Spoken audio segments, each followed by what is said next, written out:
এইবারে আমি এটার একটা ডিফেক্ট আছে, ডিফেক্টটা দেখিয়ে দিচ্ছি। পুরো শাড়িটাই এইভাবে যাবে। একটু আয় তো দেখ তো কোথায় আমরা দেখলাম পুরো শাড়িটা খুলে ডিফেক্টটা। কোল আঁচলের দিকে কোথায় না,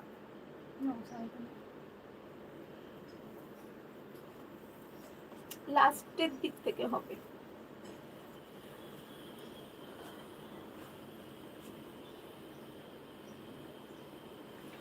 মানে দেখিয়ে দিই আমি, এই হচ্ছে ব্লাউজ পিস যাচ্ছে, পুরো ব্লাউজ পিস যাচ্ছে।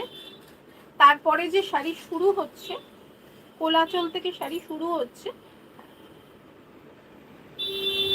শাড়িটা হয় ফোল্ডের মধ্যে আসবে, না হলে কুচির মধ্যে আসবে।